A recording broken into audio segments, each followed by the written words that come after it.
ये वीडियो के एंड में मैंने अपना मास्टर प्लान बताया जिसमें हम राका को मात्र एक मिनट में कैसे ख़त्म कर सकते हैं और मूवी की 3 सबसे बड़ी गलती के बारे में बताया भाई, तो उसे बिल्कुल भी गलती से भी मिस मत करना। मेरी जेब से जब 1000 रुपए का नोट नीचे गिरता है तो मैं उसे उठाता नहीं। जानते हो क्यों? क्योंकि 1000 का नोट बंद हो चुका है और अब उसे उठाने का कोई फायदा ही नहीं है। ऐसा लगा मेरा मजाक।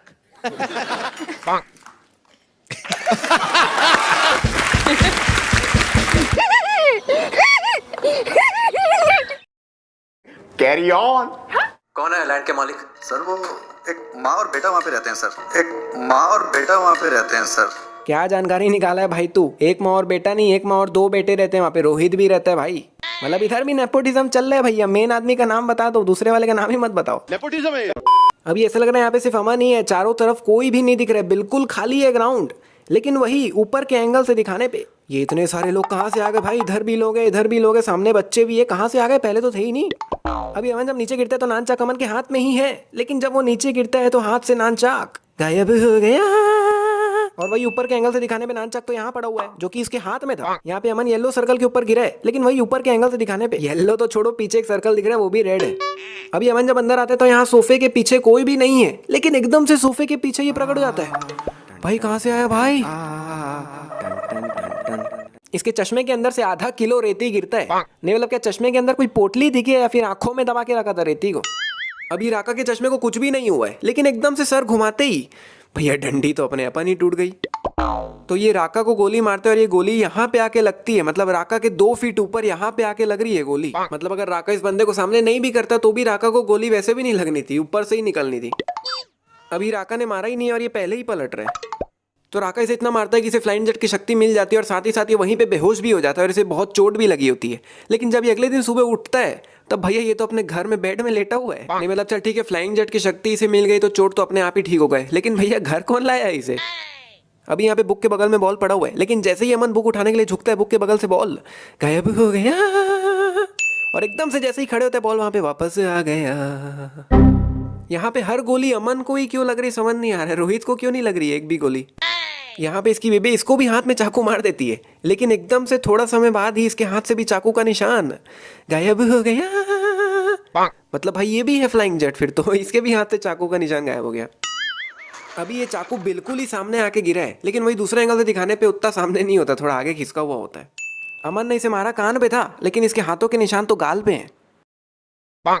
अभी इन दोनों के बीच में कितना ज्यादा गैप है देख लो, लेकिन अगले ही पल इन दोनों के बीच से गैप गायब हो गया। अभी फ्लाइंग जेट अंदर आया ही नहीं और ये लोग पहले ही उड़ रहे हैं। वाह! और पहले क्या बाद में भी क्यों उड़ेंगे ये लोग? मतलब वो कांच तोड़ के आ रहा है, कोई इन लोग को थोड़ी मुक्का मार रहा है जो ये लोग ही उड़ जाएंगे। अभी यहाँ पे हवे में चेक का कलर है नीला, लेकिन अगले ही पल इसका कलर हो चुका है नारंगी। वाह!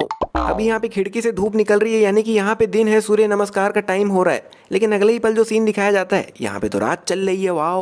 एंड लिटरली जो 1% लोग हैं जो कमेंट कर सकते हैं, नहीं मैं वो पेरेंट्स को दुआएं देने वाले कमेंट्स की बात नहीं कर रहा हूँ कि भाई फॉरेन कंट्री होगा तो पहले ही बता दूं कि ये सीन इंडिया का ही है। मतलब यहाँ पे फ्लाइंग जेट ने किया क्या? मतलब गाड़ियाँ तो पहले से साइड में ही है। तो बिल्कुल लाइव खबरें आप तक पहुंचाई जा रही है कि फ्लाइंग जेट के कंधे पे अभी एक कपड़ा है जो कि हवा में ही बीच में गायब हो जाता है, और जैसे ही फ्लाइंग जेट नीचे उतरता है कंधे पे कपड़ा वापस आ जाता है। बहुत गंदा स्टाइल था ये, बहुत गंदा, नेक्स्ट टाइम से नहीं बोलूंगा मैं। तो कीर्ति अभी लैंडस्केप पे वीडियो बना रही है, फिर अगले ही पल वो पोर्ट्रेट पे वीडियो बना रही है, फिर अगले ही पल वो लैंडस्केप पे वीडियो बना रही है, फिर अगले ही पल वो वापस से पोर्ट्रेट पे वीडियो बना रही है। कीर्ति की इस हरकत के बाद द फोन भी लाइक, ऐसा कैसे चलेगा दीदी? तो यहाँ पे अमन इसकी पीठ की मसाज कर रहे हैं, लेकिन भैया बेबे ने तो इसके कमर पे मारा था, पीठ पे तो मारा ही नहीं था। भाई इसने ऐसा क्या देख लिया कि इसको पता चल गया कि ये राका खड़ा है? मतलब भाई कोई भी हो सकता है, क्या पता एक बार के लिए वो द रॉक भी हो सकता है, वहाँ पे हो सकता है भाई। तो यहाँ पे फ्लाइंग जेट अपनी बेबे से बात कर रहा है और अपने कान पे उंगली रख के ओके भाई ऐसा बोल देता है, यानी कि उसने कान पे ब्लूटूथ पहन रखा है। लेकिन भैया यहाँ पे देखा जाए तो उसने कान पे तो कुछ पहन ही नहीं रखा है। वाह! अभी हाथ के निशान और रस्सी के बीच में कितना गैप है ध्यान से देख लो, लेकिन अगले ही पल ये गैप काफ़ी ज़्यादा कम हो जाता है और अगले ही पल ये गैप वापस से बढ़ जाता है। वाह!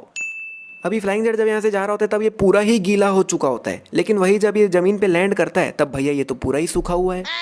तो भैया बीच में जब गाना आता है तब फ्लाइंग जेट का पूरा कॉस्ट्यूम ही चेंज हो जाता है, क्योंकि यहाँ पे देखोगे तो कॉस्ट्यूम में ये जो येलो कलर का साइन है वो छपा हुआ है, बट एक्चुअल कॉस्ट्यूम में वो साइन छपा हुआ नहीं है। कुछ प्रॉब्लम है? प्रॉब्लम? नहीं, कोई प्रॉब्लम नहीं। नहीं मतलब क्यों भाई, बोल देता ना हाँ प्रॉब्लम है, मेरे को दुनिया को बचाना होता है, पिकनिक में घूमने के लिए सुपर हीरो तो बना नहीं हूँ मैं। लेकिन नहीं। हे गुरु, मेरा डर सही था। वो धोखेबाज निकला। उसे शक्ति कपूर की बेटी से प्यार हो गया। अरे तो शक्ति कपूर की बेटी ऐसा क्यों देख रही है यार, मतलब वो सामने श्रद्धा कपूर है यार, मतलब बनता है यार। अमन? ओहो, मतलब इसको बोलते हैं 100x ऑप्टिकल फिजिकल फलाना डिमक्कल, जो भी जूम होता है आंखों में लेके घूमना। नहीं मतलब यहाँ से यही नहीं दिख रहा कि सामने बंदा है कि बंदी, लेकिन इसको ये भी पता चल गया कि सामने अमन है। वाह। राका फ्लाइंग जेट को बिल्कुल सीधा ऊपर फेंकता है, लेकिन जैसे ही फ्लाइंग जेट यहाँ से बाहर निकलता है वो यहाँ से टेढ़ा उड़ के जा रहा है। नहीं मतलब जिस तरह से राका ने इसे फेंका था, इसको बिल्कुल सीधा ऊपर निकल जाना चाहिए था। अभी वैन का ये वाला गेट बिल्कुल सही सलामत है, लेकिन अगले ही पल वो वाला गेट वहां से गायब हो गया।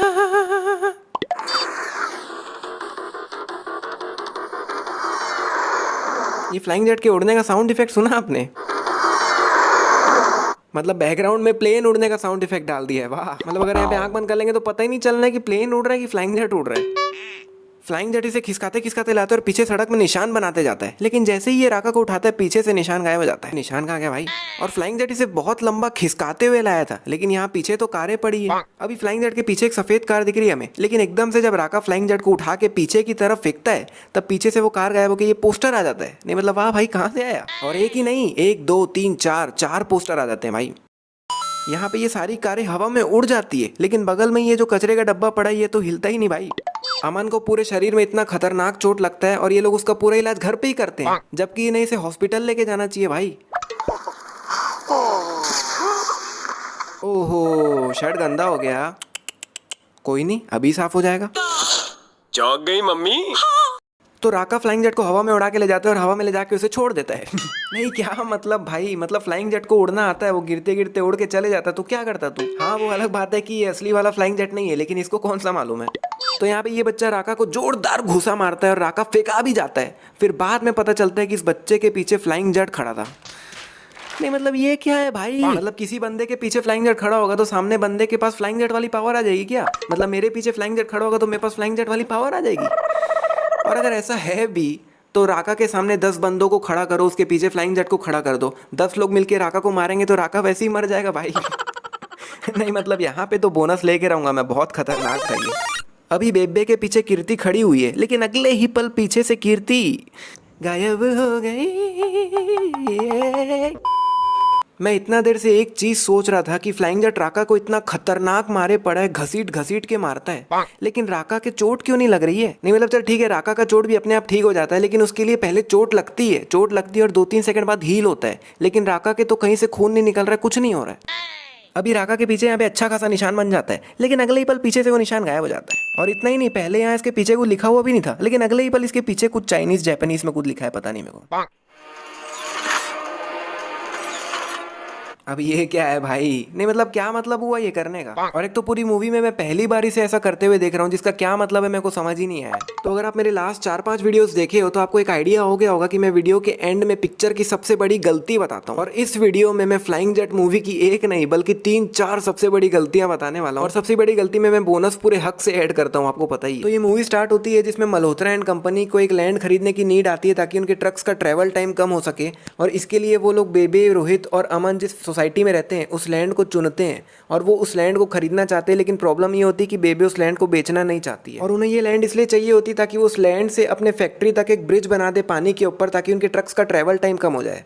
लेकिन भाई आपको यही लैंड क्यों खरीदना है? नहीं मतलब आप इस पिक्चर को देखो, ये है बेबे की सोसाइटी और इसके बगल में कितना सारा एरिया खाली पड़ा है भाई, आप उनमें से कोई लैंड ले लो ना, आपको यही वाला लैंड क्यों खरीदना है? जबकि ये लोग इस लैंड को खरीदने के लिए बिल्कुल डबल पे करने को तैयार हो जाते हैं। मतलब फॉर एग्जाम्पल अगर ये लैंड 10 करोड़ की है तो ये लोग उसके लिए 20 करोड़ भी देने को तैयार है। लेकिन क्यों भाई? इतना जगह खाली पड़ा है, आप वहां से कोई सा भी लैंड ले लो ना, यही लैंड क्यों लेना है आपको? और बाकी सब लैंड लेना भी इन मल्होत्रा के लिए कोई मुश्किल काम नहीं है, क्योंकि वो खुद ही बताता है कि वो छत्तीसगढ़ में नक्सल एरिया में कोई पूरा पूरा का पूरा जंगल खरीद लिया, तो भाई वो सब लैंड तो वैसे ही खाली पड़े हैं, और बल्कि उन सब लैंड के लिए आपको डबल पे करने की भी ज़रूरत नहीं है। और ये इन लोग का प्लान होता है कि हम इस तरह से ब्रिज बनाएंगे वो लैंड खरीद के, लेकिन भाई आप थोड़ा बगल वाला लैंड लेके थोड़ा ऐसे ब्रिज बना दो। तो भाई एक सबसे बड़ी गलती तो ये हो गई। दूसरा ये कि फ्लाइंग जेट के पास एक बहुत सही वाली पावर आ जाती है जिसको ये लोग बिल्कुल ही मजाक में ले लेते हैं। मतलब फ्लाइंग जेट के पास एक ऐसी पावर आ जाती है जिसमें वो जिस भी चीज को छूता है उस चीज की ताकत फ्लाइंग जेट में आधा 1 मिनट के लिए आ जाती है। जैसे यहाँ पे फ्लाइंग जेट सनी लियोनी की सीडी छू देता है तो वो सनी लियोनी बन जाता है, वॉयलिन की बुक छू देता है तो उसको वॉयलिन बजाना आ जाता है, माइकल जैक्सन की बुक छू देता है तो उसको माइकल जैक्सन की तरह डांस करना आ जाता है। और अगर दिमाग लगाया जाए तो इस पावर का बहुत सही यूज कर सकते हैं अपन। मतलब जब भी राका से लड़ने जा रहे तो कोई ऐसे व्यक्ति का पोस्टर छू दो,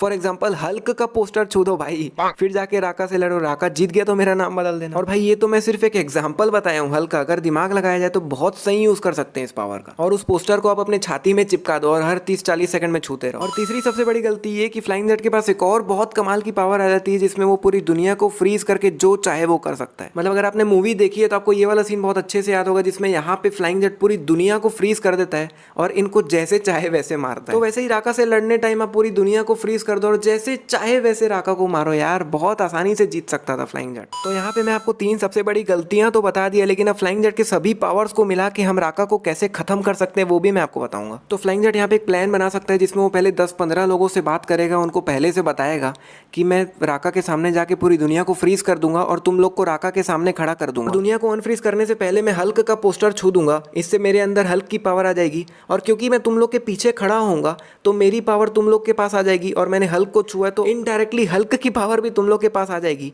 फिर जैसे ही मैं दुनिया को अनफ्रीज करूंगा तुम सब लोग मिलकर राका को एकदम जोरदार घूसा मारना, और बस प्लान यही समाप्त होता है। तो भाई मेरा प्लान कैसा लगा नीचे कमेंट्स में बताना। इतना खतरनाक दिमाग लगाया हूं, मेरे को अपने ऊपर गर्व हो रहा है। राका खत्म था भाई अगर ऐसा ये लोग किए होते तो। और ये बोनस तो ऊपर ही रह गए भाई, इनको मैं पहले ऐड कर लूँ। तो भैया यही समाप्त होती है वीडियो। अगर वीडियो पसंद आई है तो लाइक करो, शेयर करो, कमेंट करो, सब्सक्राइब करो। मिलते हैं नेक्स्ट वीडियो में।